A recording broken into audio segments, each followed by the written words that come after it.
Chapter 1. I had been in a secret relationship with my best friend's younger brother for 5 years.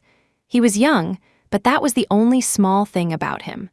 Confident in his assets, he was always tangling me up in all sorts of places: the Maybach, the sofa, the private club during parties. I had only stepped away to use the restroom when he pulled me by my pliant waist and pressed me against the sink. He pushed aside my skirt and slid right in, looking utterly satisfied. As he moved forcefully, he breathed softly in my ear. My vision blurred. "Ethan, be gentle." Ethan Taylor smiled faintly, leaning in to nip my earlobe, his tone endlessly provocative. "Can't take it already, sister. We're just getting started, A tidal wave of pleasure washed over me, and I stopped talking, silently surrendering to the feeling. Over the years, I had tried everything with Ethan at home, in the car, even outdoors, but I still couldn't keep up with his boundless energy. I finally understood what people meant by young, energetic, and full of tricks. My body was limp and sore.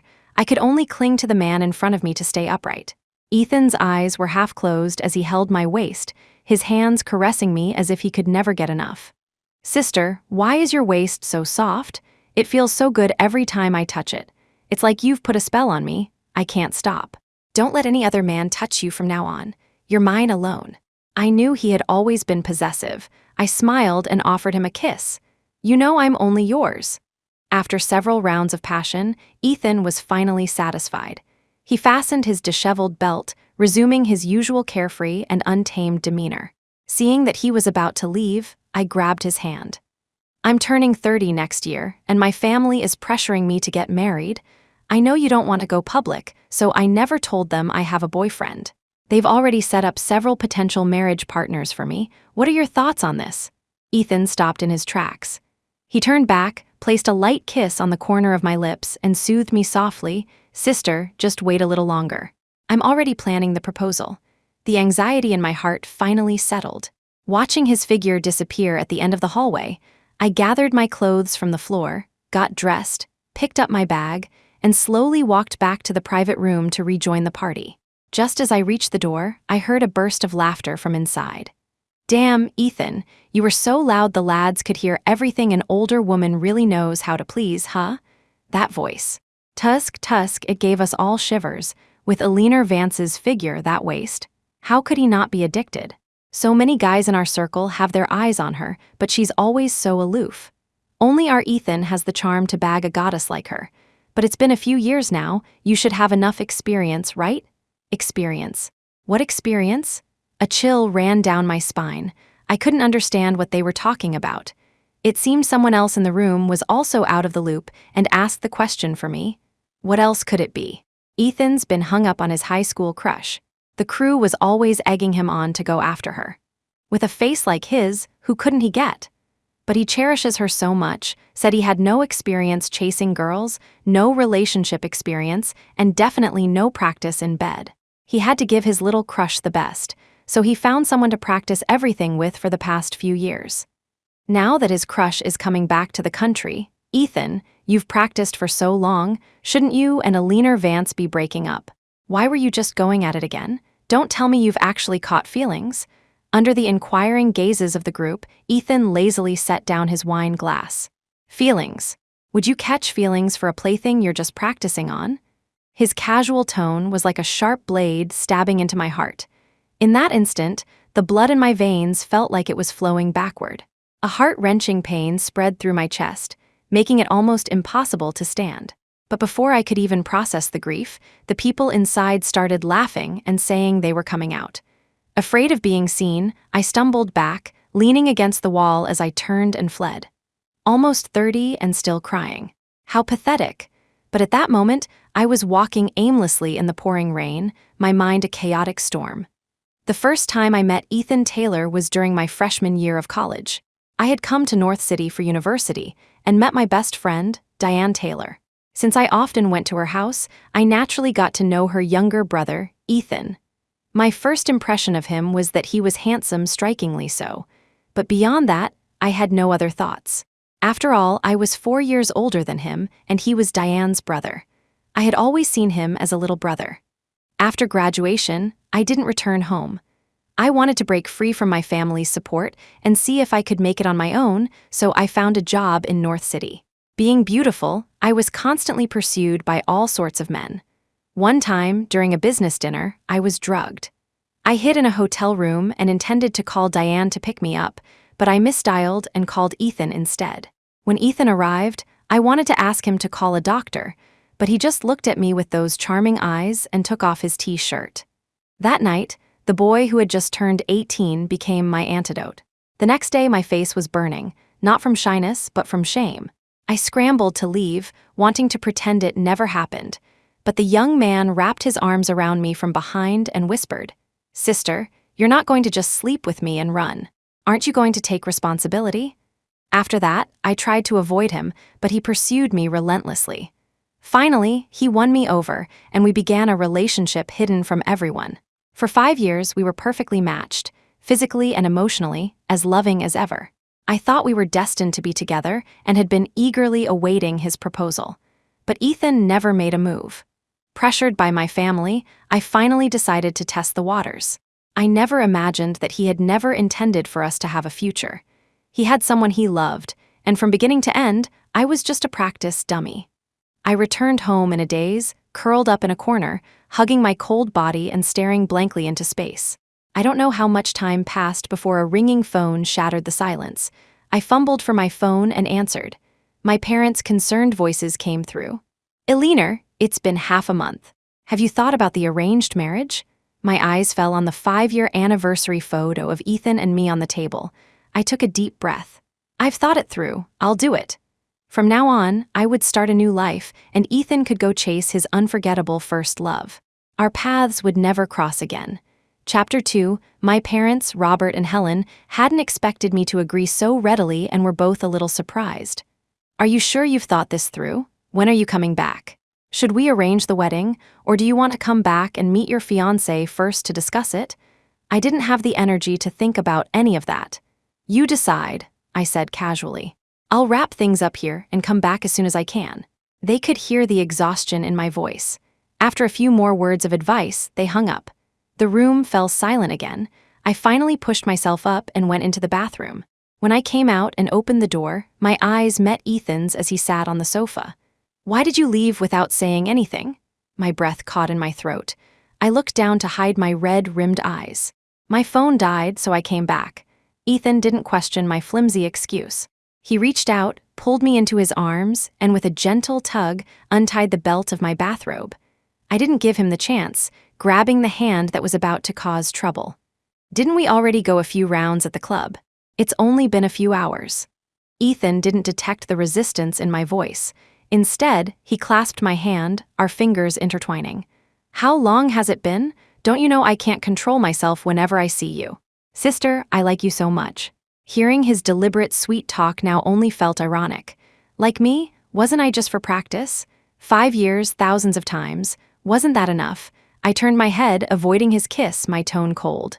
"Really? What if you could never touch me again?" Ethan finally sensed something was wrong and froze for a moment. "You love me, and I love you. We love each other. Why would we not be able to touch?" What a joke. We love each other. I didn't answer, a small smile playing on my lips as I changed the subject. "I was just saying, I got caught in the rain on the way back. I don't feel well. I want to rest." Seeing my pale face, Ethan didn't press the issue. He leaned down, kissing my forehead a few times, and was about to carry me to the bedroom. Before he could stand, his phone on the table rang. He picked it up and opened it. Out of the corner of my eye, I saw the name, Chloe. "Senior, I'm back in the country, but it's raining so hard outside. I can't get a taxi. What should I do?" After reading the message, Ethan set me down on the sofa and stood up abruptly. "Sister, I have something to take care of. You get some rest. Don't wait up for me." Before his words had even faded, the door slammed shut. My eyes flickered, and I silently returned to the bedroom. After drying my hair, I buried myself under the covers and turned off the light. Though my eyes were closed, I slept fitfully, my mind replaying scenes from my years with Ethan. He would bid millions on a necklace and put it on me himself, promising to buy me diamonds for a lifetime. He would set off fireworks for 3 days and 3 nights by the sea for my birthday, smiling as he said he would give me everything he had, without reservation. He would make a wish during a meteor shower that happened once every 500 million years, vowing to stay with me until the end of time and never let go. The vows still echoed in my ears, but only now did I know they were all just empty words to placate me. He never intended to spend his life with me. In a state between sleep and wakefulness, my body began to burn up. Yet, a chill seeped from my bones, and I couldn't stop shivering. By the time the night was over, the bed was soaked with cold sweat. When Ethan returned and saw my fever-flushed face, his exhaustion vanished instantly. He panicked, scooped me up, and rushed me to the hospital. Just as we reached the lobby, I groggily woke up. "Why am I here?" "You have a fever. I brought you for a checkup. You're a grown woman. Why can't you even take care of yourself?" Ethan's voice was laced with urgency and concern. He helped me sit down on a chair and turned to get in line. But he had only taken a few steps when he saw Chloe Lynn. He was very surprised. "Chloe, what are you doing here? Didn't I just take you home?" The young woman was wearing a little white dress, looking pure and lovely, almost fragile. "I tried to make some porridge after I got home, but I accidentally burned my hand, so I came to the hospital to get it treated." Seeing the back of her reddened hand, Ethan's expression changed dramatically. He instantly forgot about me and rushed Chloe to register, get examined, and pick up her medicine, completely abandoning what he was just about to do. I silently watched their receding figures, knowing he wouldn't be back. With a self-deprecating smile, I forced myself to stand up and get in line. After the doctor's consultation, I went to the infusion room for an IV drip. I had to sit there for 3 hours and couldn't stay awake, dozing off midway through. With no one to watch, the IV back flowed with blood, staining the entire bag red. A nurse rushed over and shook me awake. "Why are you at the hospital alone? Is no one with you? Where's your family, your boyfriend?" I looked at the back of my bruised hand. "My family isn't in the city. As for a boyfriend, I don't have one." The next second, Ethan strode over. Eleanor, the nurse, who was changing the IV bag, saw him and immediately said, "Are you her boyfriend? Why weren't you watching her? The IV back flowed just now." It was almost a serious incident. Seeing my swollen hand, Ethan quickly took it in his. "I'm sorry. I ran into a friend and we chatted for a bit and I lost track of time. When I looked back, you were gone. It took me a while to find you." I didn't expose his lie, only giving a silent MHM. Chapter 3. After the IV drip was finished, Ethan helped me home. As we reached the parking garage, I saw Chloe Lynn waiting for us. The moment he saw her, Ethan almost instantly let go of my arm. "Chloe, you're still here?" Chloe was about to answer when she saw me. She paused, the smile on her face fading slightly. "I needed to talk to you about something. Senior, who is this lady?" Since we had agreed to keep our relationship a secret, Ethan introduced me as he always did, without any hesitation. "She's my sister's best friend. She was sick, so my sister asked me to accompany her to the hospital." Hearing Ethan's answer, my chest tightened, and I felt like I couldn't breathe. For years, I never understood why we had to keep our relationship underground. At first, I thought Ethan was afraid his sister, Diane, would find out. It was only at this moment that I understood. After 5 years of sneaking around, hiding from so many people, there was only one person he truly wanted to hide it from. He just didn't want Chloe Lynn to know. I forced a smile. "Hello, my name is Eleanor Vance." Hearing this, the smile on Chloe's face deepened. She introduced herself before getting to the point. "My friends are throwing a welcome home party for me. Senior, I'd like to invite you. Miss Vance, you should come too, it'll be fun. Think of it as making new friends." I was about to refuse, but Ethan accepted for both of us. Seeing the open car door, I had no choice but to get in. On the way, Ethan kept the conversation flowing, reminiscing with Chloe about the past. "Senior, you still keep strawberry candies in your car?" I remember at the high school New Year's gala, I was so nervous before playing the piano. You asked me how to calm down, and I said I wanted strawberry candy. You ran out in the pouring rain to buy some for me. After that, whenever you saw me, you'd always give me 2. "Hey, this little ornament looks so familiar. Isn't this the Doryman I messaged you about, the one I said I really liked? I can't believe you bought one too." "Senior, the cologne you're wearing smells so good. I just casually mentioned that guys who wear this scent are really attractive, and you started using it." I listened in silence, finally realizing that the Ethan who was always so casual and laid back with me could also be like a young boy with his first crush, secretly trying to cater to the girl he truly liked. I looked up and saw his reddened ears in the rearview mirror. After all this time, did she still make his heart race? Of course. She was, after all, his unforgettable first love. After we arrived at the bar, I found a corner to sit in. Ethan, out of habit, sat next to Chloe and took off his jacket to cover her legs. The group in the private room immediately started hooting. 5 years and Ethan's still such a gentleman. Does this mean if Chloe loses later, we can just pour her drinks into your glass? Is that even a question? Ethan doesn't have a girlfriend, so no one's going to be checking up on him.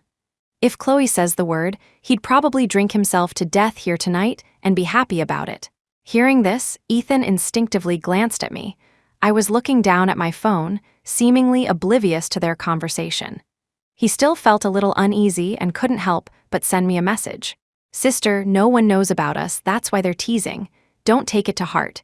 It's Chloe's welcome home party, so it's not convenient. I'll tell everyone about us when I get another chance." Another chance? There wouldn't be another chance. Soon the game began. I lost the first round. The penalty was to drink 3 glasses of liquor. Ethan reached out to help, but someone stopped him. "Hey, the rule is you can only help someone drink if they agree, Miss Vance. You must be almost 30, right? After so many years in the professional world, 3 little glasses should be no problem for you." Hearing them deliberately bring up my age stung. I didn't want to owe Ethan anything more before I left, so I picked up the glasses. After forcing down the drinks through my discomfort, the room erupted in applause and cheers. In the second round, Chloe lost. She glanced at Ethan, and everyone tacitly poured the drinks into his glass.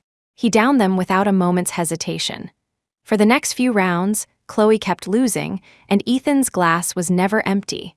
Before long, he was completely drunk and stumbled off to the restroom. 10 minutes later, he still hadn't returned. I left the room and found him in the stairwell. The moment he saw me, Ethan immediately pulled me into his arms and murmured softly, "Chloe, I'm so happy. I've finally waited for you to come back. I only want to be with you for the rest of my life. I don't want you to have any bad experiences. Whatever other girls have, my Chloe will have too. That's why I've been practicing for 5 years. I know how to make a girlfriend happy now, what gifts to prepare, how to kiss. I'll be so good to you. I'll spoil you and make you the happiest girl in the world. Will you be with me? I really, really like you so much." Every word was like a knife, carving into my heart, leaving it bloody and raw. I stared at the face before me, my eyes filled with an unconcealable grief and pain. My teeth bit into my lip, the taste of blood spreading in my mouth. I couldn't stop myself from asking, "Ethan Taylor, in your heart, what on earth am I to you?" Chapter 4. Hearing my question, Ethan's muddled mind suddenly cleared for a moment. He opened his eyes and saw my grim expression. His heart jolted, and he sobered up instantly. He knew he had said a lot of drunken things, but he wasn't sure what. All he could say was, "Sister, I was drunk just now. Don't take anything I said to heart." The next second, someone from the private room called his name. He gave me a few more reassuring kisses before staggering back inside. After watching him disappear through the door, I silently stood up and went into the restroom, where I stood alone for a long time. My legs were numb by the time the sound of footsteps outside startled me. Just as I was about to push the door open, I heard my name. "Where's that Alina Vance? Why'd she just take off? Chloe, you don't think she got jealous seeing Senior take all those drinks for you, do you?" "I don't know. Who cares about her? I know Senior. There's no way he'd fall for an old hag like that." Hearing Chloe's disdainful tone, I clenched my fists. The people outside didn't know I was there and continued their unfiltered critique. I heard she's not just Senior's sister's best friend, but also his girlfriend for the past few years. But don't worry, Chloe. Senior was only with her to get some relationship experience. It was just for fun. She's a cradle-snatching hag in her late 20s, trying to get her claws into a younger guy. So shameless. Of course, I know that. Back in the day, Senior took a knife for me to protect me from some thugs. He almost died, but the first thing he did when he woke up was comfort me. He loves me so much he'd give up his life for me. What does that old woman even count for? So what are you thinking? I heard that after Senior took you home yesterday, he immediately started planning your birthday party with the lads. If he confesses to you at the party, will you say yes? Chloe replied arrogantly, HMPH, we'll see how he behaves. After the sound of running water, the two people outside walked away, laughing and joking. Looking at the deep nail marks in my palm, I curved my lips into a pained, humiliating smile. After leaving the bar, I hailed a cab home. After a night's rest, I went to my company and submitted my resignation. My supervisor was surprised by my reason. Going home. Didn't you say you were going to settle down and get married with your boyfriend in North City? Why the sudden change of plans? I lowered my eyes and made up a random excuse, my mind a mess. I thought back on my time in North City. 4 years of college, 3 years of work, and 5 years of a relationship. During that time, I had countless opportunities to return to my hometown, Port Sterling. But I gave them all up to stay by Ethan's side. Now it was time to leave. I was returning the position of girlfriend to its rightful owner. For the next 3 days, it was as if Ethan had vanished from the face of the earth. There was no news from him. But through the photos and videos his friends shared, I knew he was with Chloe. They hung wishing plaques for each other at a temple, walked side by side on the beach away from the crowds, held hands tightly on a roller coaster. In every photo, they unconsciously leaned toward each other, not as intimate as lovers, but filled with the ambiguous air of mutual affection. I looked through them one by one, then expressionlessly turned off my phone and pulled out my suitcase. After packing a few essentials, I was about to head out for dinner when a call came from one of Ethan's crew. "Eleanor, you have to get to the hospital. Quick, something's happened to Ethan." I hesitated for a long time before finally grabbing my keys. He was Diane's brother, after all. With Diane traveling abroad, I couldn't just ignore him.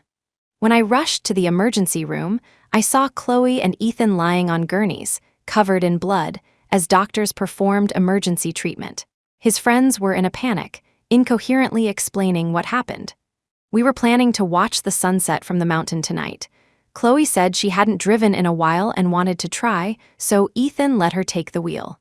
But she hit the accelerator instead of the brake, and the car crashed into the mountainside. They were both impaled by rebar, and now it has to be removed. But the rebar is near his heart, and there's only one doctor in the entire city who can do this surgery. We can't get anyone else, no matter how much money we offer." Ethan was in the passenger seat and is seriously injured. Chloe's injuries are lighter. She's not in any immediate danger. We all tried to convince him to go into surgery first, but he won't listen. "Eleanor, please, you have to persuade him." Hearing this, my heart trembled. I walked over to Ethan, looking at his pale face and the gruesome, bleeding wound. My lips quivered as I spoke. "Ethan Taylor, you are going into that operating room right now." He forced his eyes open, shook his head slightly, and squeezed out a few weak words. Save Chloe first. I don't want anything to happen to her." I couldn't control my emotions any longer. "Are you insane? She'll be fine without immediate surgery, but you'll die if you don't go in now if something happens to you. What about your parents? What about your sister?" "I'm not important. As long as Chloe is safe. Hold on." The light above the operating room turned on, and a nurse brought over a treatment deferral form. Seeing me hesitate, Ethan used his last ounce of strength to pick up the pen and sign his name. For Chloe Lynn, was he really willing to give up his own life? In disbelief, I tried to snatch the paper away, but Ethan grabbed my sleeve with a blood-stained hand. "You are not my family. You have no right to interfere with my choice." Chapter 5. The moment I heard those words, I felt something inside me shatter. A sharp, piercing pain shot through my chest, making every breath an agony. Soon, Chloe Lynn was wheeled into the operating room. Ethan slowly closed his eyes, his hand falling limply to his side. The heart monitor let out a piercing shriek. His friends were terrified, shaking my shoulders and begging me to think of something. I forced myself to pull together and called a friend from my circle in Port Sterling. I remembered she had an uncle who was a highly experienced hospital director in North City, though he had been retired for some time. After hearing the situation, my friend immediately told me to have the patient transferred. She would contact her uncle to perform the surgery. The doctors and nurses sprang into action, moving Ethan onto an ambulance and rushing him to the other hospital while continuing emergency care. 10 minutes later, Ethan was sent into the operating room. I stood outside the OR all night. My mind was a complete blank, and I had bitten my lower lip so hard it was bleeding. It wasn't until dawn that the light above the operating room finally went out. The surgery was a success. Hearing the director's words, I felt all the strength drain from my body. I let out a heavy sigh of relief, my knees buckled, and I fainted. I woke up the next day around noon to find a nurse removing my IV. Your boyfriend's surgery was very successful. He's already out of the ICU, so don't worry. I pressed down on the injection site, asked for his room number, and dragged my weak body out of bed. As I reached the door of his room, I heard arguing from inside. Ethan, we told you Chloe is fine. Why do you insist on transferring to her hospital? You just got out of the critical period. What if something happens to you again? Yeah, man, do you have any idea how many calls Alina had to make to save your life yesterday? Just stop making trouble. Chloe's not as badly hurt as you are. You can see her in a few days. Everyone was trying to reason with him, but Ethan didn't listen to a word. No, I protected Chloe during the crash, but she was still hurt badly. I won't be at ease until I see her with my own eyes. I listened quietly, then raised my hand and pushed the door open. Everyone in the room turned to look at me. Ethan froze for a second, a complex mix of emotions flashing across his face. I spoke before he had a chance to. I know I'm not your family and have no right to decide whether you stay or go. If you insist on transferring, I'll call Diane. She should be able to get here this afternoon. You can wait a few hours. My tone was flat and emotionless, but Ethan felt a pang of unease hearing it. He sent everyone else out of the room, then took my hand and tried his best to explain. If Chloe got hurt in my car, I'd never be able to live with myself. That's why I insisted on saving her first yesterday. In my heart, you're just as important as my sister and my parents. I didn't mean to hurt you with those words. I could no longer tell which of his words were true and which were lies. I wanted to ask him if I was as important as his family in his heart. Then what about Chloe Lynn? What weight did she hold? But I didn't ask so directly. I phrased it another way. Ethan Taylor, do you want to live? Or let me put it this way, do you think life is important? Ethan didn't understand why I was suddenly asking this. He hesitated for a moment before nodding. Of course. Chapter 6, so Chloe Lynn was more important than his own life. I had the answer I was looking for. I pulled my hand back, swallowing the unspoken emotions in my throat, and forced a smile. Fine, if you want to transfer, then transfer, but I'm still going to call Diane. Otherwise, if something happens to you, I'm afraid she'll be devastated. With that, I turned and left the room. Just before the door closed, I heard Ethan's anxious voice. I won't transfer. Alina, don't tell my sister. I don't want her to know. What was he afraid of Diane knowing? That he was injured, or that we were secretly dating? I didn't know, and I no longer cared to find out. In the end, I didn't call Diane. She was still on vacation abroad, and I didn't want to trouble her with these trivial matters. I hired 2 caregivers to look after Ethan's daily needs. Occasionally, when the caregiver came to deliver his meals, they would mention something. Miss Vance, Mr. Taylor was asking where you were again today. He also asked us if you were angry with him. I just nodded. After lunch, I went to Ethan's room but found it empty. A nurse who was just finishing up cleaning casually remarked, "The patient completed the transfer procedures this afternoon. He went to South First Hospital." Staring at the empty room, a self-mocking smile appeared on my face. I opened my phone and looked at the messages Ethan had sent over the past few days. Alina, I'm a little bored. Can you come chat with me? We haven't seen each other in 3 days. Don't you miss me? Don't be angry anymore. I'll buy you a gift when I get out of the hospital, okay? If I didn't know about Chloe Lynn, I would have thought he was so clingy because he loved me. But after seeing what he was like when he was truly in love, I would never delude myself again. After returning home alone, I contacted a real estate agent and listed the apartment. Over the next few days, 6 or 7 potential buyers came to see the place. To sell it quickly, I lowered the price as much as possible. The day the deal was finalized, just as I signed the contract, Ethan came back. Seeing the agent with the real estate company's badge, he looked surprised. Alina, you're selling the apartment? I had no intention of hiding it from him and nodded. He raised an eyebrow and glanced around casually. I think this apartment is a bit small too. Let's move to the villa on West Hill. I bought it years ago. It's just been sitting empty. I didn't say yes or no. After seeing the agent out, I changed the subject. Are you feeling better? I am, sister, I knew you still cared about me. Ethan smiled and wrapped his arm around my waist, leaning in for a kiss. As his hot breath washed over me, I instinctively dodged. He stared at me in shock, but I calmly lied. It's that time of the month. Ethan sighed softly. Sister, it's not like I'm always thinking about that. We haven't seen each other in so long. Can't I just miss you and want to kiss you? I didn't think that was possible. I had no energy left to play along with his affectionate act. I made an excuse about needing to wash up and went to rest. For the next 2 days, Ethan didn't leave the house. I took out my suitcase and cleared out everything related to him. The matching mugs, the shaver I bought him, the gifts he gave me, the photo booth pictures we took together, his toiletries. I didn't keep a single thing. I threw it all away. Ethan happened to come out of the study and saw the empty space in the room. He suddenly looked alarmed.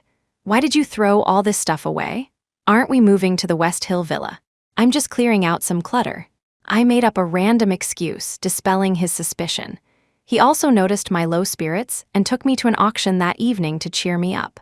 Once we were there, 7 or 8 pieces of jewelry were presented, and Ethan bid on and won all of them without a second thought. Everyone in the hall cast envious glances my way, but I couldn't muster any interest. Just as I was about to get up, Ethan's phone rang. I glanced over and saw it was Chloe Lynn. I silently turned and went to the restroom. Chapter 7, when I returned, the entire venue was in chaos. People were screaming and running for their lives. My eyelid twitched. I pushed against the flow of the crowd back into the exhibition hall and saw Ethan beating a man senseless. The man's face was bruised and swollen, but he was still screaming his defense. That chick who just called you, I totally slept with her a bunch of times in Europe a couple of years ago. She's super wild. Gets tangled up with tons of international students. You can beat me to death today, but it's still the truth. I've got photos and videos on my phone. Seeing the man shakily hold out his phone, Ethan's face turned crimson with rage, veins popping on his forehead. His hand trembled as he reached for the phone, but just then, Chloe Lynn rushed in, calling his name. Senior, Ethan turned to look at her, his eyes filled with a complex mix of emotions. There was unconcealable shock, a wavering between belief and disbelief, and endless turmoil and pain. The man on the floor became incredibly agitated when he saw Chloe. It's her open the album for Chloe Lynn, type in her birthday, and you'll know I'm telling the truth. She's a total slut in bed, not some pure little innocent. The moment she saw the man, Chloe's face went deathly pale. She immediately rushed to Ethan's side and explained anxiously.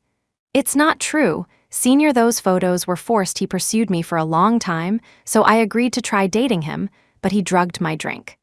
Bullshit, weren't you the one who couldn't wait to climb into my bed? Look at how much you're enjoying yourself in the video. You have the nerve to say I forced you. Ethan couldn't take it anymore.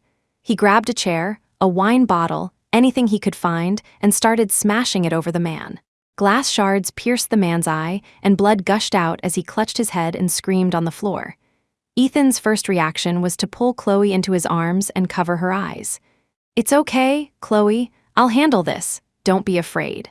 I won't let this filthy stuff get out. Then, he picked up the phone, smashed it to pieces on the spot, poured a glass of wine over it, and set it on fire. The flames grew higher and hotter, charring the phone's memory chip. I stood not far away, quietly watching Ethan gently comfort Chloe. Chloe, don't be afraid. I'll send this rapist to prison. Just think of it as a bad dream. From now on, I will never let you be bothered by scum like this again. Chloe clung to him, tears streaming down her face. Senior, do you really mean that? You don't despise me? Ethan gently wiped away her tears, his eyes overflowing with adoration. How could I? In my heart, you'll always be that pure, flawless little girl. With that, he scooped her up and left the chaotic scene. I gave a silent, bitter laugh and returned to my seat to grab my bag. A few waiters hiding in a corner saw me and quickly called out. Mr. Taylor bid on some jewelry for you. You haven't taken it yet. I turned, about to say I didn't want it, when the man lying in a pool of blood suddenly got to his feet. He grabbed a bottle of champagne and hurled it at me, his voice filled with boundless anger and hatred. That son of a bitch trying to kill me for a whore, I'll kill your woman too. With a loud crash, the entire bottle smashed against the back of my head. Warm blood gushed out, running down my spine and staining the back of my white dress red. I collapsed to the floor, my head spinning, 1,000 volts of electricity shooting through my brain. My gradually fading pupils stared blankly ahead as screams echoed around me. "Help, someone's been murdered, Mr. Taylor, something's happened to your girlfriend." Amidst the noise, Ethan, carrying Chloe, disappeared into the crowd. From beginning to end, he never once looked back. Chapter 8, I spent my last 5 days in North City in a hospital. During that time, Ethan didn't send me a single message. It wasn't until the day of my discharge that he somehow found out I'd been hospitalized and rushed over. Seeing the bandages wrapped around my head, his face filled with guilt and concern. He immediately started explaining. "Sister, I was in a hurry when I left. I didn't know you were in the hospital. How did you get hurt?" I didn't want to explain too much. "I was attacked by someone seeking revenge. They hit me with a wine bottle," I said simply. Ethan froze, his eyes blazing with anger. "Who dared to touch you? I'll kill them." I lowered my eyes, about to tell him what happened after he left that day, when Chloe Lynn pushed the door open. "Miss Vance, I heard you were sick again. Are you okay?" Seeing her, I swallowed the words I was about to say, my tone flat. "It's just a minor injury. I'm about to be discharged." After a few more pleasantries, a nurse came to hurry things along, so Ethan went to handle the discharge paperwork. As I finished packing my things, I saw that Chloe had dropped her smile, her face cold as she looked at me. "All right, Senior isn't here now, so you can stop with the victim act. I came here today to tell you that Senior has been in love with me for years, since high school. You'll never win against me, so you might as well stop wasting your energy."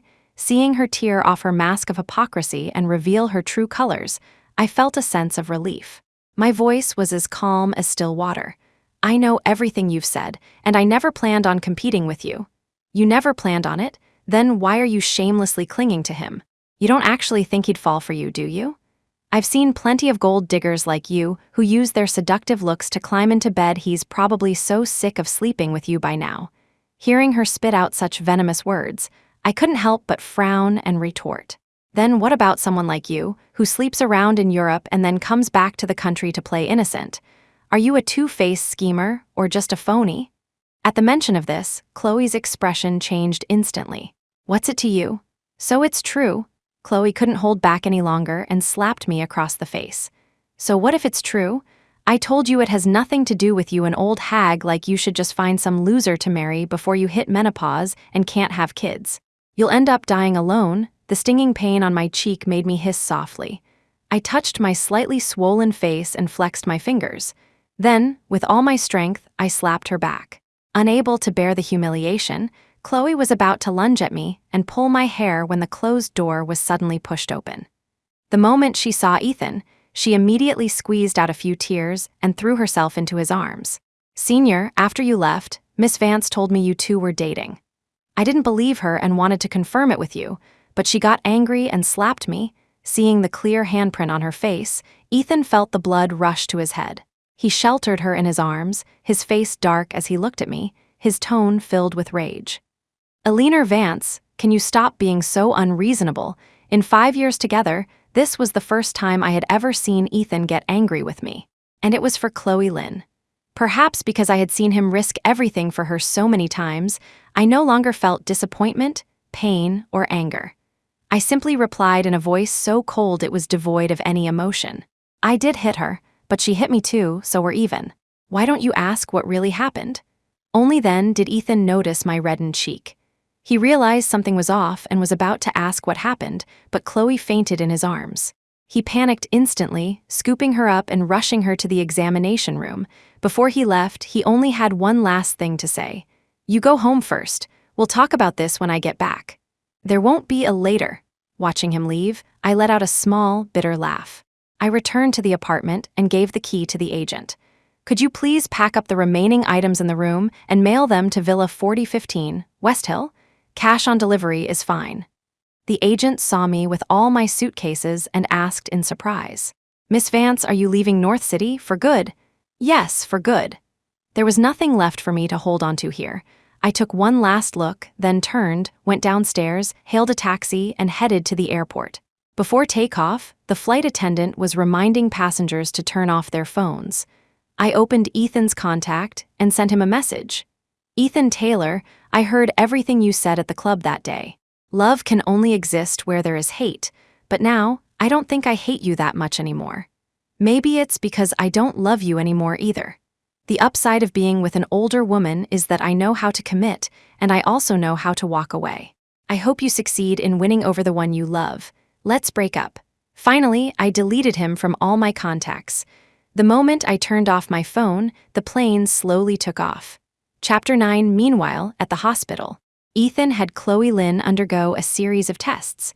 The doctor looked at the report, his brow furrowed in mild frustration. Mr. Taylor, all of Miss Lynn's vital signs are normal. There's nothing wrong with her. Ethan's face instantly darkened, his voice as cold as ice. If there's nothing wrong, then why isn't she awake?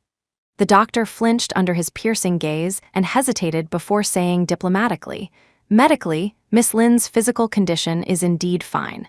As for why she hasn't woken up, it could be psychological or she might just be resting."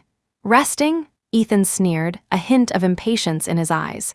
"Are you saying she's faking it?" Feeling crushed by his aggressive demeanor, the doctor quickly waved his hands. No, that's not what I mean. It's just that from a medical standpoint, there are no physical abnormalities." Ethan ignored the doctor and returned to the room, sitting by Chloe's bedside and staring grimly at her pale face. He stayed with her for the entire day. His phone buzzed at some point, likely a message from someone, but he didn't even glance at it. It wasn't until evening that Chloe slowly opened her eyes. "Senior," her voice was weak, laced with a pitiable vulnerability. Ethan immediately leaned in, his tone impossibly gentle. "Chloe, you're finally awake. How are you feeling? Does anything hurt?" Chloe shook her head, her eyes welling up. "I'm fine, just a little dizzy." "Senior, have you been here with me this whole time?" Ethan gently took her hand, his eyes full of concern. "Of course, you were unconscious for so long. How could I leave you?" Chloe was so moved that tears began to fall, her voice choked with emotion. "Senior, you're so good to me. I really don't know how to thank you." Ethan smiled and wiped a tear from the corner of her eye. "Don't say such silly things, just get some rest. I'll get you something to eat." He stood up and went to the small kitchenette outside the room, returning with a bowl of warm porridge, which he carefully fed to her. After a few bites, Chloe gently pushed his hand away, her tone full of concern for him. "Senior, you've been here all day. You should get some rest. Don't worry about me." Ethan was indeed tired. He nodded and picked up his phone, preparing to leave. However, the moment he unlocked it, the message from Alina Vance popped up on the screen. "Ethan Taylor, I heard everything you said at the club that day. Love can only exist where there is hate, but now, I don't think I hate you that much anymore. Maybe it's because I don't love you anymore either. The upside of being with an older woman is that I know how to commit, and I also know how to walk away. I hope you succeed in winning over the one you love. Let's break up." Ethan froze, his mind a complete blank. The club that day? What had he said? He suddenly remembered the conversation he'd had with his crew while they were drinking. Those words, every single one, stabbed into his heart like daggers. "Feelings? Would you catch feelings for a plaything you're just practicing on?" Alina, she heard everything? Ethan's heart sank, his fingers trembling slightly. He suddenly understood why Alina had been so cold to him lately, why she kept avoiding him, why her eyes always held a distance he couldn't comprehend. It turned out she had known all along. Chapter 10. A sense of inexplicable panic washed over him, as if something precious was slipping through his fingers and he couldn't grasp it. "Senior, what's wrong?" Chloe's voice, tinged with concern, came from behind him. Ethan snapped back to reality, quickly putting his phone away and forcing a smile. "Nothing, just some work stuff I need to handle." Chloe nodded, her eyes full of dependence. "Then you should go. Don't let it hold up your work." Ethan agreed and left the room. However, he didn't go to his office. He drove straight to their usual club. The club was dimly lit, the music deafening. Ethan sat at the bar, downing one drink after another. His crew soon gathered around him, teasing him. "Yo, Ethan, what brings you here for a drink today? Weren't you at the hospital with Chloe?" Ethan didn't speak, just kept drinking silently. One of his friends clapped him on the shoulder, his tone playful. "What's up? Spending all this time with Chloe, aren't you afraid Alina Vance will find out?" Ethan's hand paused. He pulled out his phone, opened the message from Alina, and showed it to them. The guys leaned in to look, then burst out laughing. Whoa, Alina found out. Well, that's perfect, isn't it? Saves you the trouble of explaining things to her. Exactly. It's not like you like her anyway, just use this as an excuse to dump her. Chloe's birthday is tomorrow. You can just confess to her then. Yeah, man, you've been into Chloe forever. After all these years, you can finally have your wish, listening to them. Ethan only grew more agitated. He threw back another drink, his gaze becoming unfocused. Ethan, why aren't you saying anything? You haven't actually fallen for Alina Vance, have you? One of his friends noticed something was off and asked in a low voice. Ethan's hand paused again, the glass trembling slightly in his fingers. He opened his mouth to deny it, but the words wouldn't come out. Fallen for Alina? How was that possible? He was in love with Chloe Lynn, he had been since high school. Alina was just a tool for practice. But then, why did his heart feel so chaotic when he read her breakup message? Why did he feel an unprecedented emptiness when he realized she was gone? The lights were dim, the music thundered, and Ethan held a glass in his hand, his eyes as vacant as if he had lost his focus. His friends surrounded him, their initial teasing slowly turning to concern as he remained silent. Dude, Ethan, you haven't actually fallen for Alina Vance, have you? One of them finally asked, his voice a mix of probing and disbelief. Ethan's fingers tightened slightly, the glass making a soft scraping sound in his hand. He still didn't speak, just stared down into his drink as if the answer was hidden there. Say something, another friend pushed him, exasperated. Don't tell me you actually caught feelings for her. Wasn't she just a practice dummy? Aren't you in love with Chloe? Ethan's brow furrowed deeper. The strange agitation in his chest felt like it had been set on fire, making him feel suffocated. He opened his mouth to argue, but found he couldn't utter a single word. Just then, a quieter friend who rarely spoke up suddenly said something that silenced the whole group. Actually, it wouldn't be that strange to fall for Alina. He paused, a hint of reflection in his voice. She's beautiful, great in bed, gentle, kind, and incredibly caring. Do you guys remember? Last year when Ethan had a fever, she was on a business trip but flew back overnight to take care of him for 3 straight days, barely sleeping at all. And that other time, after our party, when everyone was wasted, she was the one who took care of all the drunk guys, getting them settled without a single complaint. But the most badass thing was when Ethan's rival came looking for trouble. As soon as Alina heard, she showed up with a wine bottle, stood in front of him, and smashed it over the guy's head. A woman like that, she's incredible. Who wouldn't fall for her? As he spoke, his tone filled with envy. If Ethan hadn't gotten to her first, I would have chased her myself. Chapter 11, Ethan's face darkened instantly, his hand crushing the glass with a sickening crunch. He shot to his feet, his eyes flashing as he glared at his friend, his voice as cold as ice. You dare. Startled by his look, the friend quickly recovered his nerve and shot back, his neck stiff with defiance. Why wouldn't I dare? You just used her as a practice tool, didn't you? Just a practice tool. Once you get Chloe, you're not going to want her anymore. Are you planning to keep her from ever being with another man?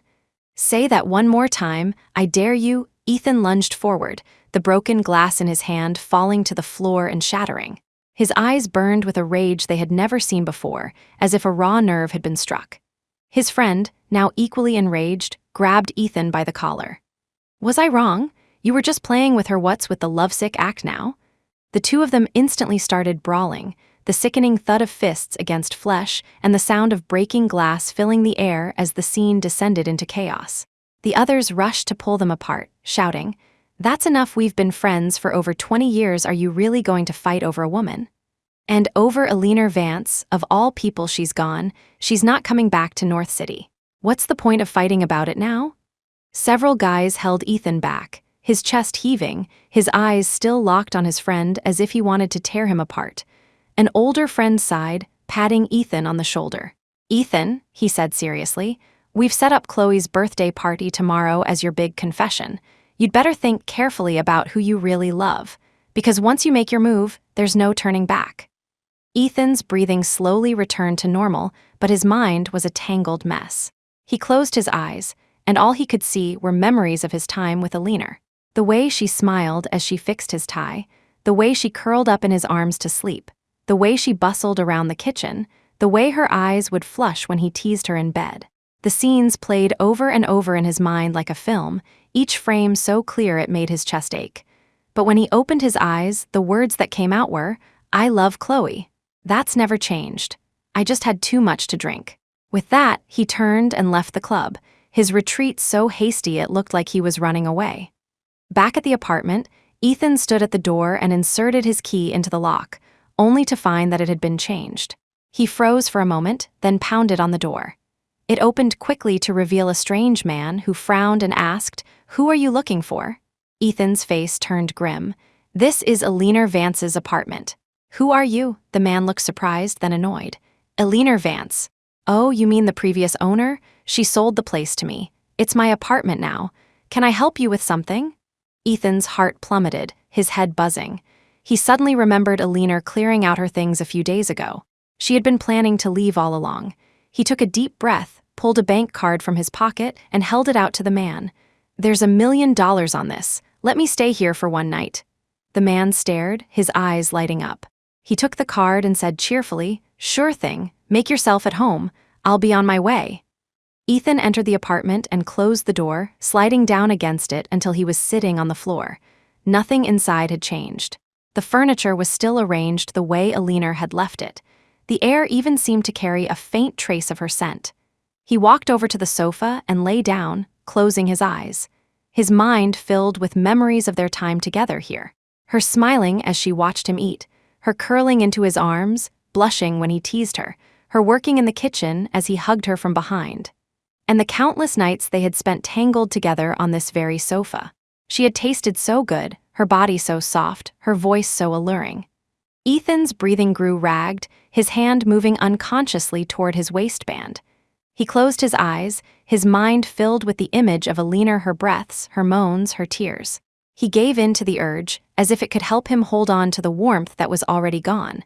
But when he finally found release, an unprecedented emptiness washed over him. Eleanor was gone. She was never coming back. The realization was like a knife, twisting viciously in his heart. Chapter 12, Ethan dreamed of Eleanor all night. Her smile, her tears, her pliant waist, her soft moans. In his dream, she was still in his arms, just like before, letting him take what he wanted, letting him indulge himself. Her scent enveloped him, as if she had never left. But when he woke up, the space beside him was empty. He instinctively reached out to hold her, but his hand only met the cold sheets. The feeling of emptiness made his heart clench, as if something precious had been forcibly torn away. The jarring ring of his phone broke the silence. He answered, and his friend's voice came through. "Ethan, the birthday party is all set up, and we've notified Chloe. When are you coming over?" Ethan rubbed his temples, his voice hoarse. "I'll be there in a bit." After hanging up, he got up and went into the bathroom.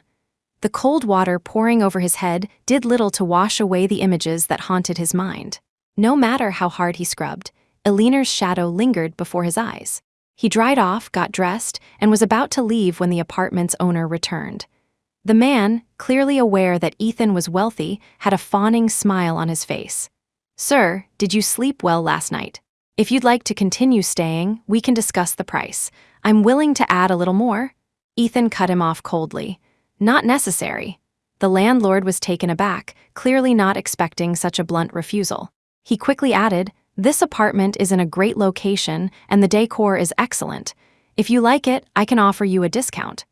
"I lived here with my ex-girlfriend," Ethan said, his voice like ice. "I will never be back." With that, he left without a backward glance. The birthday party venue was extravagantly decorated. Flowers, balloons, and lights created a romantic and luxurious atmosphere. When Ethan's friends saw him arrive, they immediately came over and handed him an exquisite jewelry box. "Ethan, just as you requested, we won the bid for this necklace. It's a global limited edition, one of a kind. When you put it on Chloe later, she'll be blown away." Ethan took the box and opened it. The diamonds on the necklace glittered under the lights, so bright they were almost blinding. This was the moment he had been anticipating, yet for some reason, he felt an inexplicable emptiness in his heart. Soon, Chloe Lynn arrived with a large group of her girlfriends. She wore a long white dress, her makeup was flawless, and her smile was sweet. Her friends crowded around her, showering her with compliments. "Chloe, you look stunning today. Ethan really went all out for you." This party is so romantic. I know, right? Ethan was the campus heartthrob, and he's been in love with you for so many years. He's so devoted, listening to their flattery. Chloe's face beamed with pride. She walked up to Ethan, her eyes full of expectation. Senior, thank you for all of this. Ethan looked at her, but an inexplicable sense of irritation crept into his heart. He forced a smile and handed her the jewelry box. Chloe, happy birthday. Chloe took the box and gasped when she opened it. Oh my God, this necklace is gorgeous, Ethan. You're so good to me. Her friends started cheering them on. Senior, you've put in so much effort. Are you planning to confess today? Yeah, you've been in love for so many years. Today is the perfect opportunity. Go on, confess. Ethan stood there, microphone in hand, but he hesitated to speak. He took a deep breath and finally began, Chloe, Before he could finish, a cold voice cut through the air from the entrance. I do not approve of you two being together. Chapter 13, Ethan's heart jolted. He whipped his head around. For a split second, he almost thought it was Alina, but when he saw who it was, he realized it was Diane. Sis, Ethan was stunned. Weren't you on vacation abroad? Why are you back so suddenly? Diane, dressed in a sharp business suit, strode in on high heels. Her eyes were as cold as ice, and when they landed on Chloe, they were filled with undisguised disgust. If I hadn't rushed back, who knows what kind of sister-in-law you'd be bringing home, Diane sneered, her gaze fixed on Chloe. Chloe Lynn, is it? Chloe shrank back from her glare, her eyes instantly turning red. Miss Taylor, I haven't done anything to offend you, have I? Why do you dislike me so much? Diane ignored her pitiful act, pulled a stack of photos from her bag, and threw them at Chloe. You haven't offended me, but on my trip abroad, I heard quite a few of your glorious stories. The photos scattered across the floor. Chloe looked down and her face went deathly pale. The pictures showed her partying wildly in nightclubs, being intimate with different men, and there were even photos of her in bed with 5 men at once. Diane stared at her coldly, her voice dripping with sarcasm. Chloe Lynn, did you really think you could hide your sordid past? My brother likes you, so I wasn't going to interfere, but you just had to cross my path. I did some asking around at your university, and what I found was shocking. Your life abroad was quite eventful. Chloe's face grew paler. She trembled as she tried to defend herself. Those are all misunderstandings. Someone is trying to frame me. Misunderstandings? Diane scoffed. Then explain these photos. And what about all your friends from your university abroad? They all said you have a promiscuous lifestyle and have been involved with countless men. What, now that you're back, you want to play the part of the pure, innocent girl? The air in the ballroom seemed to freeze. Diane's words were a bombshell that instantly set the room buzzing. A wave of murmurs rippled through the crowd as guests exchanged shocked glances, their eyes darting between Chloe and Ethan. Chloe's face was as white as a sheet, tears streaming down her face like broken pearls. She frantically grabbed Ethan's arm, her voice trembling uncontrollably. Senior, none of this is true. Someone photoshopped these to frame me. You said you would believe me, right? Ethan didn't answer immediately. He bent down, picked up the scattered photos, and examined them one by one. The Chloe in the pictures was either partying wildly in a nightclub or in intimate contact with strange men. Each image was painfully clear. His fingers trembled slightly, a confusing mix of emotions churning within him. Seeing his silence, Chloe grew even more frantic. She clung to his arm as if it were her last lifeline, her voice choked with sobs. Senior, believe me, I really didn't do any of those things when I was abroad. A lot of people bullied me. They were jealous of me, so they deliberately framed me. Ethan looked up and met her eyes. Tears streamed down her cheeks, her expression filled with pleading and helplessness. In that moment, something sharp seemed to pierce his heart. He took a deep breath and finally spoke. I believe you. Chapter 14, Chloe's tears stopped instantly, a flicker of joy crossing her face. However, Diane let out a cold laugh, her voice laced with undisguised mockery. Ethan Taylor, are you insane? The proof is right in front of you and you still believe her. Ethan turned, shielding Chloe behind him, his tone firm. Sis, I trust Chloe. She wouldn't do something like this. She was bullied a lot when she was abroad. These photos must have been doctored to frame her. Diane looked at him in disbelief, so angry she was almost speechless. You have such a handsome face, but not a single brain cell to go with it. You don't believe me? Fine.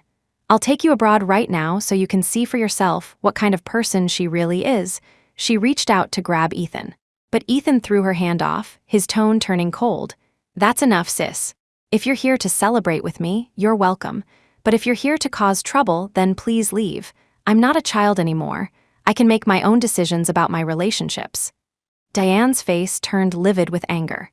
She pointed a finger at him and spat. "Fine, make your own decision, just don't come crying to me when she plays you for a fool." With that, she turned and stormed out of the ballroom, the sharp clicks of her heels echoing on the floor. Seeing Diane leave, Chloe threw herself into Ethan's arms, her voice choked with sobs. "Senior, thank you for believing me. I was so scared you would misunderstand me like everyone else." Ethan gently patted her back, his voice soft. "Don't be afraid, I'm here." The surrounding guests, seeing this, started to cheer. "Still calling him senior? Isn't it time for a change?" A blush spread across Chloe's face. She shyly lowered her head and whispered, "Ethan." After the party, a few of Ethan's friends came over, their faces etched with worry. "Ethan, those photos of Chloe, they didn't look fake. You should be careful." Ethan frowned, his tone laced with annoyance. "You guys want to spread rumors about her too? Have you forgotten why I fell for her in the first place?"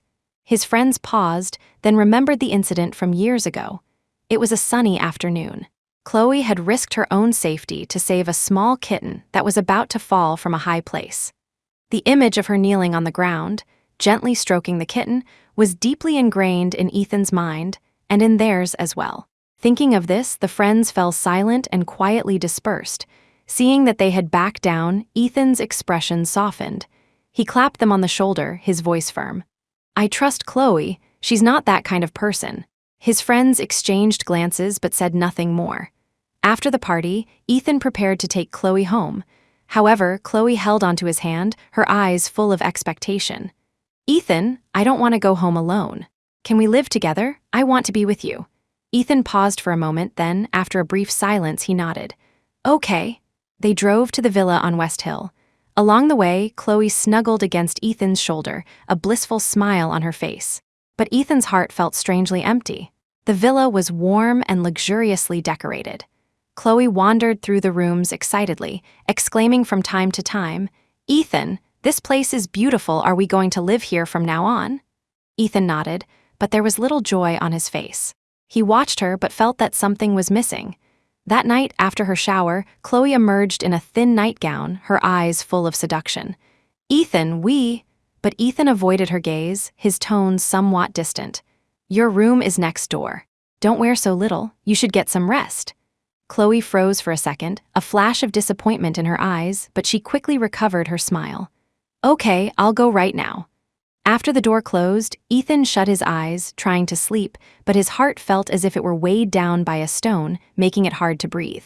The next morning, Ethan woke up early. He stood on the balcony, looking at the distant mountains, his mind a complete blank. Chloe hugged him from behind, her voice coquettish. "Ethan, why are you up so early? Don't you want to sleep a little longer?" Ethan gently pushed her away, his tone distant. "I have something to take care of. You go back to sleep." Chloe watched him go, a flicker of unease in her eyes. She bit her lip but ultimately said nothing more. Over the next few days, they officially began living together. Like any other couple, they cooked together, watched movies, and walked in the garden. But in his heart, Ethan always felt that something was missing. Until one day... Chapter 15, the night was dark and the villa was silent. Ethan pushed open the bedroom door, rubbing his tired temples, ready for bed. However, the moment he pulled back the covers, he froze completely. Chloe was lying naked in the bed, her fair skin glowing under the soft light. Her eyes were seductive as she purred. "Ethan, you're finally back?" Ethan's throat tightened, and he instinctively took a step back. "Chloe, what are you doing?" Chloe sat up and grabbed his wrist, her voice pleading. "Ethan, we're together now. Why do you always avoid me? Don't you like me?" His mind was a chaotic mess, but his body was uncontrollably pulled toward the bed. Chloe took the opportunity to lean into his embrace, tilting her head up to gently kiss his lips. Her kiss was soft and lingering, a mix of probing and teasing. As if drawn by some unseen force, Ethan kissed her back. "Sister," he murmured unconsciously. Chloe's body went rigid. She pushed him away, tears instantly welling in her eyes. Who did you just call?" Ethan snapped out of his trance. Seeing Chloe's tear-streaked face, he panicked. He was horrified to realize that while kissing Chloe, his mind had been flooded with images of kissing Alina. The sweetness and passion of their past washed over him like a tidal wave, drowning him. He panicked, his voice hoarse. "It was nothing, go to sleep." But Chloe wouldn't let it go. She grabbed his arm, her voice trembling. Are you disgusted by me? Do you believe those photos? Do you think I'm dirty?" Ethan was silent for a moment before reaching out to wipe her tears, his tone calm. "No, I'm just not ready." "Not ready?" Chloe's voice was filled with hurt and confusion. "When you like someone, don't you want to possess them? Why do you even like me?" Ethan looked at her, his eyes distant. "Because you saved that cat stuck in the tree." Chloe's expression changed instantly. Her eyes flickered and she stammered, "That cat, actually I?" She hadn't saved the cat out of kindness. It had scratched her, and she had wanted to throw it to its death before she could finish. The doorbell rang. Ethan frowned and went to answer it. A delivery man stood outside, holding a large box. "Mr. Taylor, this is a package from a Miss Vance. Please sign for it." Ethan's heart leaped, his fingers trembling. He took the box, signed for it, and closed the door, eagerly tearing it open. Inside were all of his things from the apartment, his shaver, clothes, books, and even a photo of him and Alina together.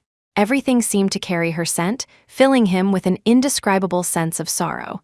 He sorted through the items one by one until he reached the bottom and found a recording pen. He paused, then pressed play. The recording was of the conversation between Alina and Chloe. "Chloe, all right, Senior isn't here now, so you can stop with the victim act. I came here today to tell you that Senior has been in love with me for years, since high school. You'll never win against me, so you might as well stop wasting your energy, Alina. I know everything you've said, and I never planned on competing with you." "Chloe, you never planned on it. Then why are you shamelessly clinging to him? You don't actually think he'd fall for you, do you? I've seen plenty of gold diggers like you who use their seductive looks to climb into bed. He's probably so sick of sleeping with you by now, Alina. Then what about someone like you who sleeps around in Europe and then comes back to the country to play innocent?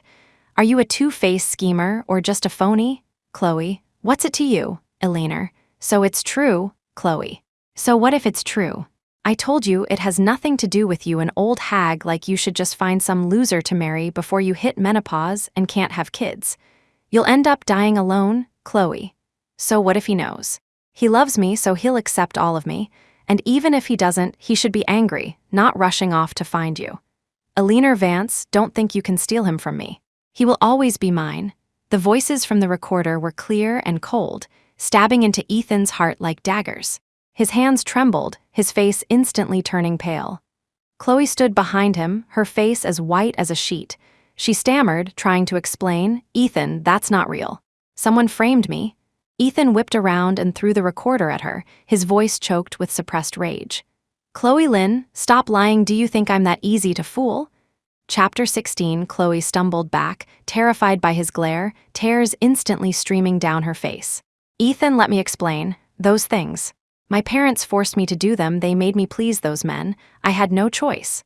The only one I've ever loved is you." Ethan looked at her, his eyes filled with disappointment and disgust. "Chloe Lynn, you make me sick." He turned to leave, but Chloe suddenly lunged forward, grabbing his arm desperately. "Ethan Taylor, if you love me, you should love all of me even if you can't accept it. You should be angry, but you're just trying to leave. Where are you going? Are you going to find Alina Vance? Have you fallen in love with her?" Ethan stopped. His mind was a chaotic mess, but he felt an inexplicable sense of relief. That's right, why was he in such a hurry to leave? Why, after hearing the truth, did he feel more relief than shock? Why was his mind filled with images of Alina? He finally had to admit it, he had fallen in love with Alina Vance. He turned back to Chloe, his voice as cold as ice. "So what if I have? Chloe Lynn, I will make you pay for all of this." With that, he made a call. "Dig up everything on Chloe Lynn's promiscuous activities abroad. Spread it all over the city. I want her to be so humiliated she can never show her face again." He then yanked his arm free and strode out of the villa. Chloe collapsed to the floor. It was over. Everything was over. She let out a desperate scream. "Ethan Taylor, it's too late. Ruining me won't help you after how you hurt her for me. You will never have her." When Ethan burst into Diane's villa, she was busy packing. She glanced up at him, her tone cold. "What are you doing here?" Ethan walked into the room, his eyes falling on her open suitcase. He frowned. "Sis, where are you going?" Diane didn't look up, continuing to stuff clothes into her bag. "Port Sterling. There's a wedding tomorrow. I'm a bridesmaid." Ethan's heart skipped a beat. He immediately thought of Alina. If Diane was going to Port Sterling, she would definitely see her. He quickly said, "Sis, take me with you." Diane paused, looking up at him with a cold expression. "Take you? Don't you have Chloe Lynn to keep you company? What, now you remember you have a sister?" Ethan's face stiffened, his voice urgent. "Sis, I've found out the truth. Everything about Chloe is true. I've already broken up with her. I won't be so foolish again." Diane raised an eyebrow, her tone laced with sarcasm. "Oh, finally seen the light? No longer being duped by that phony innocent?" Ethan lowered his head, his voice like a pleading puppy's. "Sis, I know I was wrong. Please take me with you. I just want to clear my head. Take pity on me, I just got my heart broken." Seeing him so uncharacteristically submissive, Diane's expression softened. After all, he was her brother. She sighed, her tone gentler. "Fine, I'll take you this time. But if you dare to be so stupid again, I will really kick you out of the family." "Got it?" Ethan nodded eagerly, a rare smile appearing on his face. "Don't worry, sis. I won't let you down again." They packed their bags and headed straight for the airport. Before boarding, Ethan felt a weight lift from his shoulders. The thought of seeing Alina soon put him in a much better mood. This time, no matter what, he was going to win her back. Even if he had to kneel, even if he had to beg, he would get her back. He even bought a pile of gifts for Alina and her parents. Diane frowned at the bags he was carrying. "What's all this for?" Ethan smiled, his voice full of anticipation. "It's for Alina. She's back in Port Sterling, right? I'll go see her after the wedding tomorrow." Diane paused for a moment before smiling. "No need. You'll see her at the wedding tomorrow." Ethan didn't catch the deeper meaning in her words, simply assuming Alina was also a bridesmaid. He smiled hopefully. "That's great. I want to give her these things as soon as possible." As soon as possible to see her. Before the plane took off, Ethan took out his phone and sent several messages to Alina. "Sister, I'm on my way to Port Sterling. This time, I will properly apologize to you. I know I was wrong. Please give me one more chance, okay? Wait for me, I'll be there soon." However, a red exclamation mark appeared next to each message. Ethan's heart sank, his fingers trembling. She had blocked him. A wave of panic washed over him, but he quickly reassured himself. "It's okay, I'll see her soon. Once we meet, everything will be all right." Chapter 17. Meanwhile, in Port Sterling, Alina woke up early to get her hair and makeup done. Her wedding dress was custom-made, pure white as snow, perfectly accentuating her slender waist and elegant shoulders. The moment she put it on, everyone in the room gasped in awe. "Oh my God, Alina, you look absolutely breathtaking," her friends exclaimed, crowding around her. Alina smiled softly, her gaze falling on her reflection in the mirror. The woman in the mirror was picturesque, a hint of gentle happiness playing on her lips. "The groom is here," someone suddenly shouted. Alina turned to see Julian Grant walk in. He was dressed in a well-tailored black suit that highlighted his tall, slender frame and distinguished air.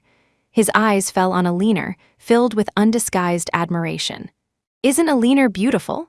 Someone in the room asked him with a laugh. Julian didn't answer. Instead, he walked straight to Alina, leaned in, and placed a gentle kiss on her neck, his voice low and tender. "My girl is the most beautiful in the world." Alina's cheeks flushed slightly as she playfully chided, "I'm almost 30, I'm not a girl anymore." Julian smiled, his eyes full of adoration. "In my heart, you'll always be a girl." A warmth spread through Alina's chest, her eyes growing a little misty. She never expected this arranged marriage would lead her back to him. She had initially agreed to it only to escape Ethan, to escape the relationship that had caused her so much pain. But when she met her intended partner, she discovered he was the boy she had a secret crush on in high school. His name was Julian Grant. He was her senior, the heartthrob of countless girls at their school. And she was just one of the many who admired him from afar, never daring to confess her feelings. Later, Julian went abroad for his studies, and they lost touch. It was only through this arrangement that she learned he had also liked her all along. This marriage was something he had actively pursued. Over the past 2 weeks, their relationship had progressed rapidly. Julian's gentleness and thoughtfulness had slowly helped her heal from the shadow of Ethan. She never imagined that the cool, untouchable figure from her memories could be so charming and romantic. "Eleanor, are you ready?" Julian's soft voice pulled her from her thoughts. Eleanor nodded, a happy smile on her face. "I'm ready." Julian took her hand, his eyes full of deep affection. "Let's go, my bride." Eleanor squeezed his hand, a warm feeling flooding her heart. She knew that this time, she had finally found her own happiness. Meanwhile, Ethan's plane had just landed. After deplaning, he and Diane went straight to the wedding venue. Upon arrival, Ethan stood in the reception hall, his eyes scanning the crowd, his heart pounding in his chest, making it hard to breathe. The venue was decorated in a lavish and romantic-style flowers, lights, music, everything was dreamlike. But he had no mind to appreciate it. He just wanted to find Eleanor. Diane patted his shoulder. "I'm going to change into my bridesmaid dress. There's still a lot to do. You just wait here and enjoy the meal. Don't cause any trouble." Ethan nodded, his eyes still searching the crowd. But no matter how hard he looked, he couldn't see Eleanor. He started to feel agitated and was about to ask Diane, but she had already walked away. He had no choice but to sit alone at a table, his fingers drumming restlessly on the surface, his mind a jumbled mess. People milled about, and many noticed his striking good looks, approaching him to strike up a conversation. "Hey, handsome, can I get your number?" A girl in a formal dress asked with a hopeful smile. Ethan politely shook his head, his tone distant. "Sorry, I have a girlfriend." The girl pouted in disappointment and walked away. The words, "have a girlfriend," that had slipped out so easily made Ethan pause. He instinctively reached for his phone, his heart tightening. "Sister, can you really still be my girlfriend?" he muttered to himself, an indescribable sadness welling up inside him. He opened his phone, went to his group chat with his crew, and typed a message. "I'm in Port Sterling. I'm going to try and win Eleanor back. Any good ideas?" Chapter 18, the moment the message was sent, the group chat exploded. "Holy crap, Ethan, you finally figured it out? You're really over Chloe Lynn? It's about damn time a woman like Chloe isn't worth your time, but about Eleanor. You hurt her so badly. Do you think she'll forgive you?" Ethan looked at the messages, his fingers flying across the screen. "I've been over Chloe for a while now. It was more of an obsession. When I was with her, all I could think about was Eleanor. I didn't get it before, but I do now." The chat went silent for a few seconds, then erupted again. "Bro, it's good you figured it out. A woman like Chloe really isn't worth it. You have no idea, after those bed photos were leaked, the Lynn family's stock plummeted. They're bankrupt now. Chloe gets beaten and yelled at by her parents all day. I heard the whole family is planning to leave North City." Ethan frowned but felt nothing. He was completely uninterested in Chloe's fate. All he wanted was to find Eleanor and win her back. "Let's not talk about her. Right now, I just need to know how to win Eleanor back. Give me some ideas." His friends immediately started brainstorming. "First, you have to apologize sincerely. Your attitude has to be right. Don't pull that rich boy crap, yeah? And you should probably kneel in front of her. It's humiliating. But you're the one who hurt her so badly. Also, you need to show her you've changed. Talk is cheap. You have to prove you're truly sorry with your actions." Ethan took note of each suggestion, mentally planning his approach. He knew these tactics were degrading, but for Eleanor, he was willing to swallow all his pride. An hour passed. The wedding was about to begin, but Ethan still hadn't seen Eleanor. A growing sense of unease settled over him. He couldn't help but grab a nearby guest and ask in a low voice, "Excuse me, do you know Eleanor Vance? Have you seen her?" The guest looked at him, surprised. "Of course, I know her. Isn't that why we're here today, for her wedding?"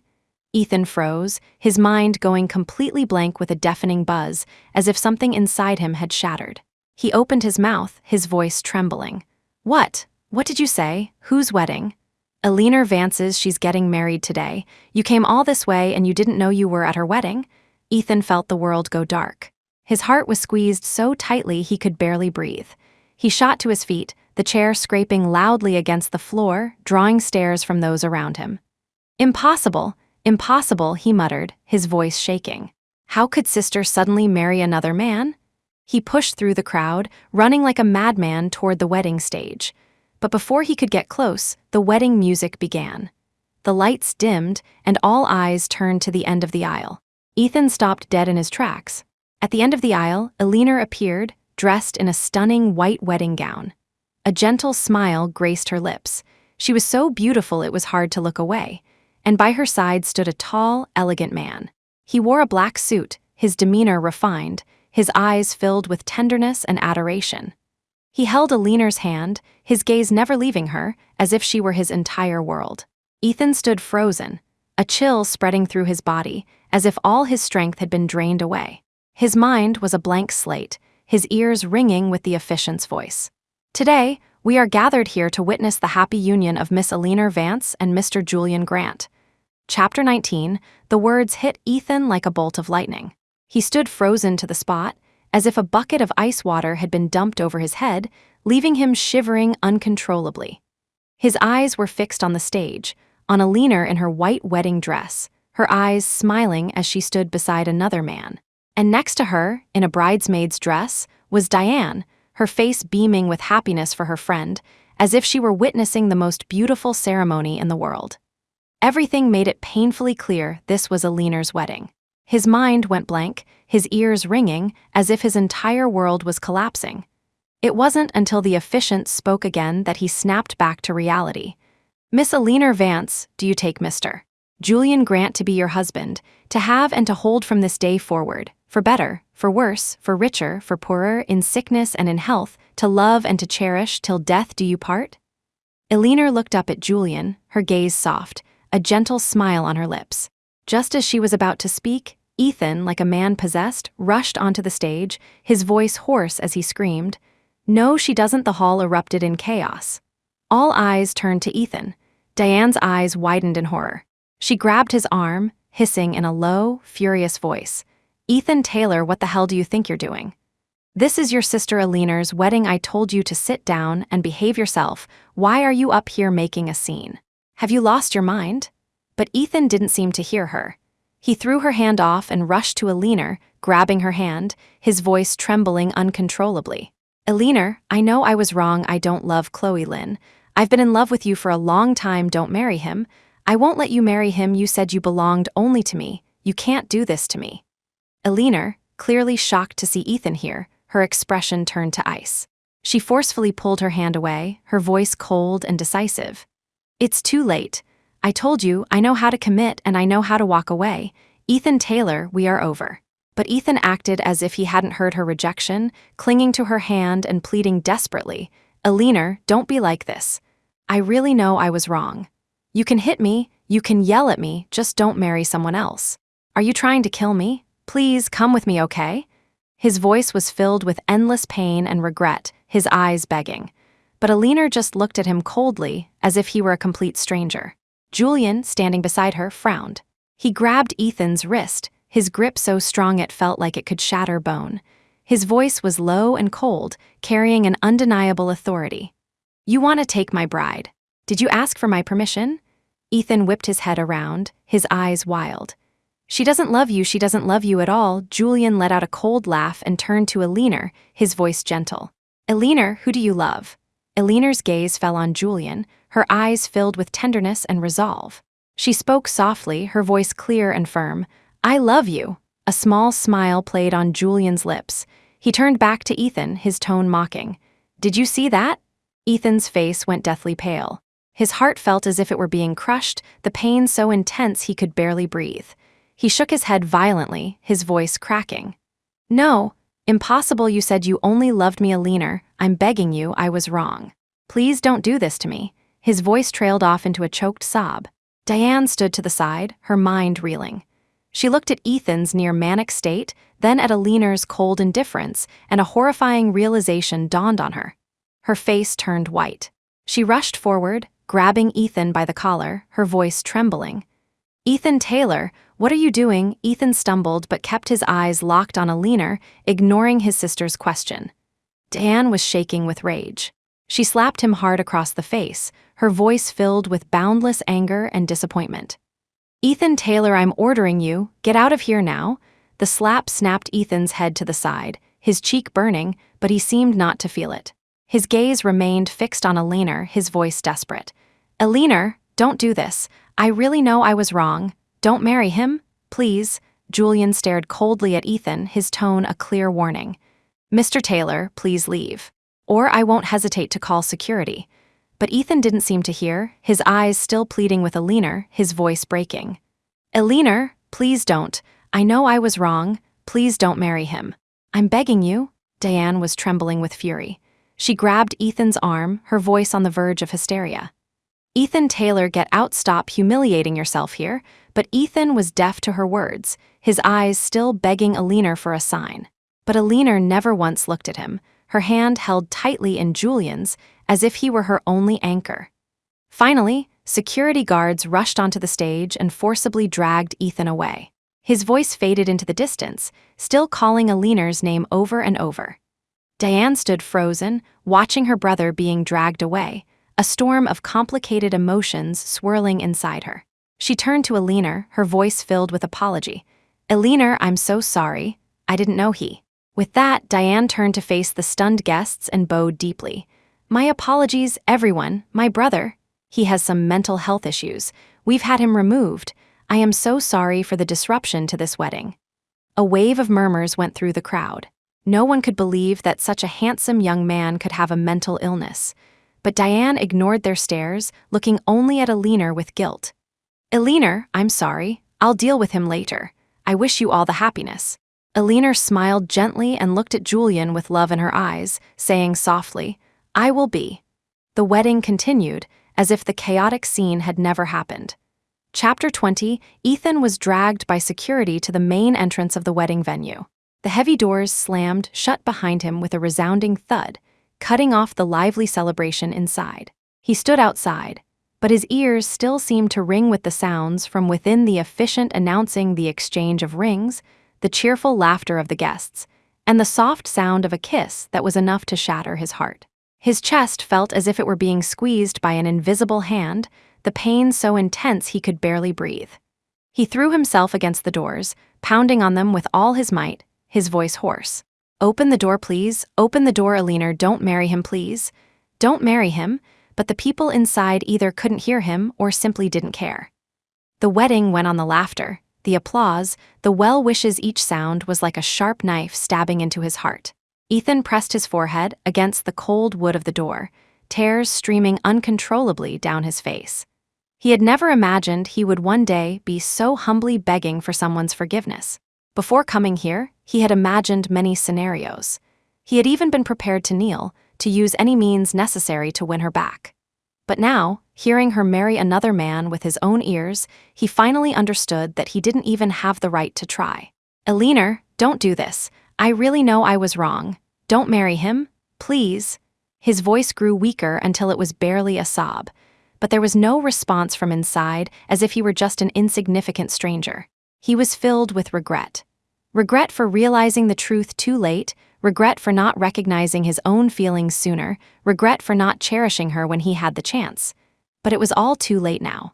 After what felt like an eternity, the doors finally opened.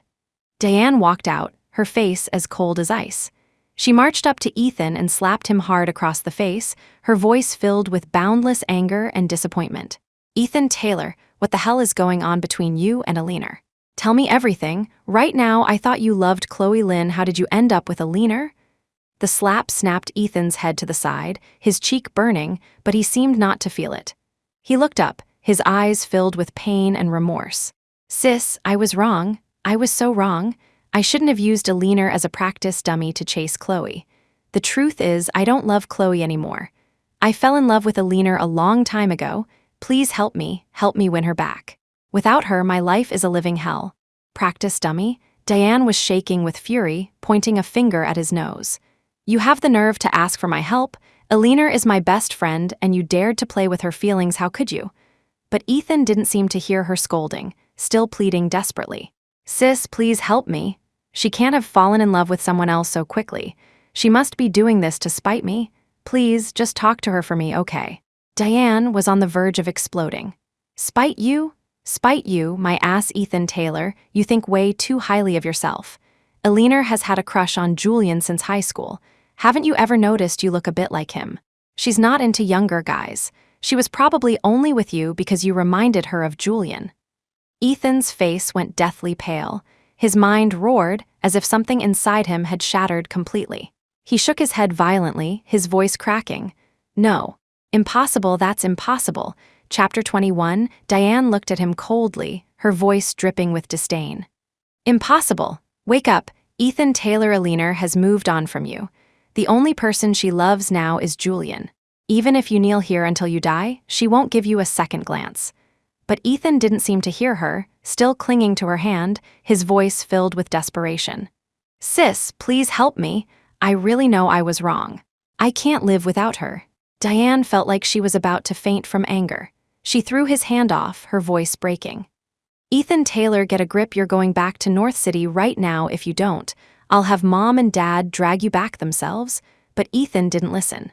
He just stared at the doors of the wedding venue, his eyes filled with pleading. Diane was trembling with rage. She turned to leave, but heard the sound of frantic footsteps behind her. She looked back to see Ethan running like a madman toward the venue's parking lot. Aliner and Julian were just about to get into their car. Ethan rushed to the window and grabbed Aliner's hand, his voice trembling uncontrollably. Aliner, where are you going? Aliner looked at him coldly, her tone mocking. The wedding is over. Where do you think I'm going? To my wedding night, of course. Ethan's face turned ashen, his heart seized with a pain so intense he could barely breathe. Aliner, what do I have to do for you to forgive me? Should I kneel? I'll do it. I'm begging you. Please don't do this to me. With that, he dropped to his knees with a loud thud, the sound echoing with his endless pain and regret. Such a proud man on his knees, but Aliner didn't even look at him. She just yanked her hand away, her voice firm and final. Ethan Taylor, we are over. Please stop harassing me. The wedding car slowly pulled away.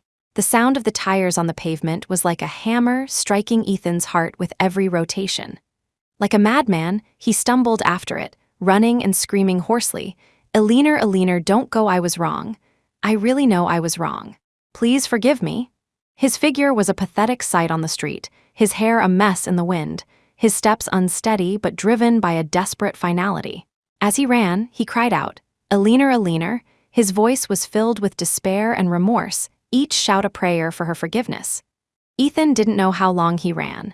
His legs felt like they were filled with lead, and his breathing grew ragged and harsh. Each gasp was accompanied by a sharp pain in his chest, and he felt as if his body was about to fall apart, to die. But his eyes remained locked on the wedding car, while the woman inside never once looked back at him. In his frantic chase, memories he had tried to suppress came flooding back. He remembered every lie he had told Aliner, each empty promise now a sharp blade twisting in his gut. He remembered all the good things she had done for him, her tender care when he was sick, her endless indulgence in bed. Every loving moment was now a cruel judgment against him. She was so good, such a good person, and she had once been his, but now she was married to another man. Aliner, don't do this. I really know I was wrong. Don't marry him, please. His voice grew weaker until it was barely a sob. But the car didn't stop, and Aliner's figure gradually disappeared into the night. Just then, a car careened out of control from a side street. The blinding headlights illuminated Ethan's pale face. Before he could react, there was a deafening crash. His body was thrown into the air before landing heavily on the pavement. Excruciating pain shot through him, and his consciousness began to fade. The world around him grew dark. In the final moment before he passed out, only one thought remained in his mind. If I die, Aliner, will you forgive me then? Chapter 22, when Ethan woke up again, he found himself in a hospital bed. The sharp smell of disinfectant filled his nostrils, and the fluorescent light above stung his eyes. He tried to move, but his entire body felt as if it had been run over, the pain forcing a sharp intake of breath. You're awake? Diane's voice came from the side, cold and weary.